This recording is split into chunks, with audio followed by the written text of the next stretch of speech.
Hello વિદ્યાર્થી મિત્રો, સ્વાગત છે આપ સર્વ વિદ્યાર્થી મિત્રોનું આપ સર્વની એક જ માત્ર યુટ્યુબ ચેનલ આરએફની મોજ એફઆરની મોજ યુટ્યુબ ચેનલ પર.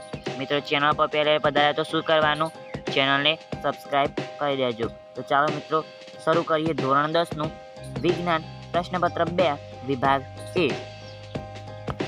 સંપૂર્ણ સમજૂતી જોઈએ તો વિભાગ એ ની અંદર નીચે આપેલ પ્રશ્નોના માગ્યા મુજબ ઉત્તર લખવાના છે. 24 હેતુલક્ષી પ્રશ્નો છે, પ્રત્યેકનો 1 ગુણ જોઈશું. આના પહેલા પ્રશ્નપત્ર 1ના વિભાગીનું સોલ્યુશન મિત્રો મુકાઈ ગયું છે. એ પણ તમે ના જોયું હોય તો એની લિંક પણ તમને નીચે ડિસ્ક્રિપ્શનના અંદર મળી જશે મિત્રો. ત્યાંથી તમે એટાસથી આરામપૂર્વક જોઈ શકો છો. સંતરા એટલે કે નારંગીમાં કયો એસિડ રહેલો છે મિત્રો? જે કોષ્ટક હતું સંતરાનું દૂધ, છાશ વગેરે વિશે કયું અંદર એસિડ રહેલો છે એ કોષ્ટક મિત્રો પાક્કું આખું મોઢે કરી દેવાનું. કારણ કે એના અંદરથી 110% કહી શકીએ. કેટલા? 110% આપણે કહી શકીએ કે એક પ્રશ્ન એક MCQ તો મિત્રો એની અંદરથી પૂછાશે 101% ગેરંટી સાથે હું તમને કહું છું કે એ એક MCQ તો એના અંદરથી આવી જ જશે. ઓકે મિત્રો, તો 1 માર્ક્સ પણ બોર્ડની પરીક્ષાની અંદર તમારે નહીં જતો કરવાનો. ત્યાંથી તમને 1 માર્ક્સ તો જરૂર મળી જશે. તો જોઈએ સંતરા એટલે કે નારંગીની અંદર જોઈએ ને તો મિત્રો આવે સાઇટ્રિક એસિડ. કયો આવે? Citric acid. અને આંબલીની અંદર આવે છે ટાર્ટરિક એસિડ. ટામેટાની અંદર હોય ઓક્ઝેલિક એસિડ. જોઈએ દૂધ અને છાશ એની અંદર લેક્ટિક એસિડ. અને બીજું જેમાં યાદ આવે એમ જે મધમાખીનો ડંખ અને કહે તો કવચનું પાંદડું એની અંદર હોય છે methanoic acid. Okay, carboxylic acid કયો ક્રિયાશીલ સમૂહ ધરાવે છે? તો જવાબ આવશે બી નંબરનો -COOH. ઓકે, આગળ જોઈએ વનસ્પતિના અંદર પ્રકાશ સંશ્લેષણની નિપજોનું વહન કોના દ્વારા થાય છે?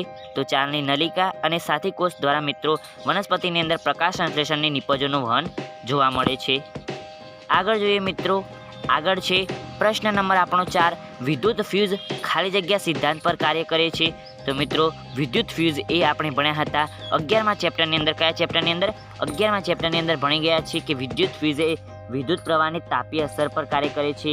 એની સાથે સાથે આપણે વિદ્યુત ફ્યુઝ વિશે અને વિદ્યુત બલ્બ વિશે પણ મિત્રો આપણે અભ્યાસ કર્યા છીએ. આગળ જોઈએ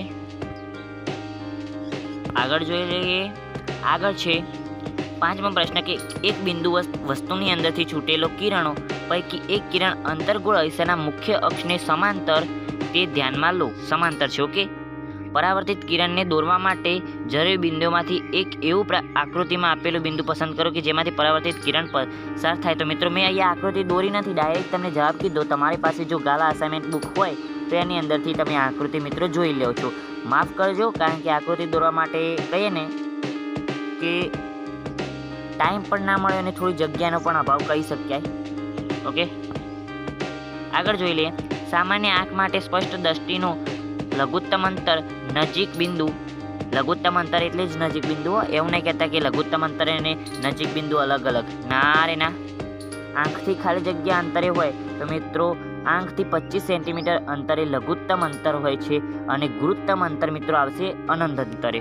ઓકે, જોઈએ આગળ નીચેના આપેલા વિધાનો સાચા બને તે રીતે ખાલી જગ્યા પૂરો. તો બ્યુટેનોન 4 કાર્બન ધરાવતું સંયોજન છે જેમાં કીટોન ક્રિયાશીલ સમૂહ આવેલો બ્યુટેનોન 4 છે. ઓકે, આનુવંશિકતા મિત્રો પ્રશ્નની અંદર થોડી કોઈ લખવાની અંદર ભૂલ હોય છે એવું લાગે છે તો તમે તમારી રીતે તમારી ગાલા અસાઇનમેન્ટ બુકની અંદર જોઈ શકો છો.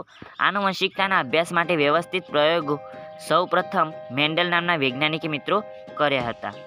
જૂલના નિયમ મુજબ અવરોધમાં ઉત્પન્ન થતી ઉષ્મા ઉર્જા વિદ્યુત પ્રવાહ વર્ગના સમપ્રમાણમાં હોય છે. આગળ જોઈ લઈએ. આગળ છે પર્ણરંધ્ર ખુલવા બંધ થવાની ક્રિયાનું નિયમન ખાલી જગ્યા કરે છે. તો રક્ષક કોષો મિત્રો દ્વારા કરવામાં આવે છે. લેન્સના પાવરનો એકમ કયો છે મિત્રો? યાદ રાખજો, લેન્સના પાવરનો એકમ છે ડાયોપ્ટર. સોનાની શુદ્ધતા ખાલી જગ્યા એકમની અંદર માપવામાં આવે છે. તો મિત્રો કેરેટ એકમની અંદર માપવામાં આવે છે. ઓકે, જોઈએ આગળ. નીચે આપેલા વિધાનો ખરા છે કે ખોટા તે જણાવો. મિશ્ર ધાતુ સોલ્ડરનું ગલનબિંદુ ઊંચું હોય છે. તો મિત્રો ખોટું. પુરુષની અંદર Y રંગસૂત્ર અને X રંગસૂત્ર કરતાં કદમાં નાનું હોય છે ખરું? લઘુદ્રષ્ટિની ખામીવાળી વ્યક્તિનું દૂર બિંદુ અનંત અંતર કરતાં ઘટે છે ખરું? પીએચ મૂલ્ય ધરાવતું જલીય દ્રાવણ એસિડિક હોય છે ખરું? 5 પીએચ. ઓકે. છોકરાની અંદર પ્રશ્ન જવાબ આપો એ છે, છોકરાની અંદર યુવાવસ્થાએ દાઢી અને મૂછ ઉગવા માટે કયો અંતઃસ્ત્રાવ મિત્ર જવાબદાર છે? તો ટેસ્ટોસ્ટેરોન. ઓકે.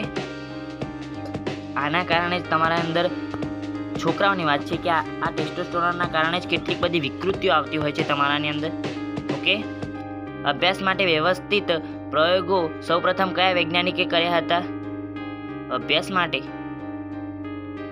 મેન્ડલ જવાબ આવશે મિત્રો. અભ્યાસ માટે નહીં, જે વટાણાવાળા પ્રયોગ હતા એ જ. નીચેનામાંથી બંધબેસતી ન હોય એવી જોડ શોધીને લખો. ડી વિચલન પણ નથી બંધબેસતી. ઓકે. મને ઓળખો. મારો ઉપયોગ બલ્બનો ફિલામેન્ટ બનાવવા માટે થાય છે. ટંગસ્ટન ધાતુ. જોઈએ આગળ. જોડકા જોડો એડિનલ ગ્રંથિ. તો મિત્રો જવાબ આવશે મૂત્રપિંડના અગ્ર છેડે હોય છે અને સ્વાદુપિંડ ઉદરની અંદર જઠરની નીચે હોય છે. પ્રાથમિક ઉપભોગ્યો તો તૃણાહારી પ્રાણીઓની અંદર તૃણાહારી પ્રાણીઓ એ પ્રાથમિક ઉપભોગ્યો અને દ્વિતીય ઉપભોગ્યો એ માંસાહારી પ્રાણીઓ. ઓકે મિત્રો, તો આની સાથે આપણે સમાપ્ત કરીએ છીએ આપણો વિડીયો. મિત્રો ફરી મળીશું આવતા વિડીયોની સાથે. મિત્રો 5 જ મિનિટની અંદર આખો વિભાગ સોલ્યુશન આપણે કરી ચૂક્યા છીએ. તો ચેનલને સબસ્ક્રાઈબ ના કર્યો તો મિત્રો સબસ્ક્રાઈબ કરી દેજો. આપણી આ નવી ચેનલ છે જેનો પહેલો જ વિડીયો આ છે. ઓકે. આના પછી પણ તમને નવા વિડીયો મળતા રહેશે. આપણી જૂની ચેનલ આપણે કહીએ તો બંધ કરી દીધી છે, કારણ કે નથી એના ઉપર વ્યૂઝ, એટલા બધા વ્યૂઝ ડાઉન છે અને સબસ્ક્રાઈબર ભલે વધારે છે પરંતુ વ્યૂઝ ડાઉન છે. ઓકે.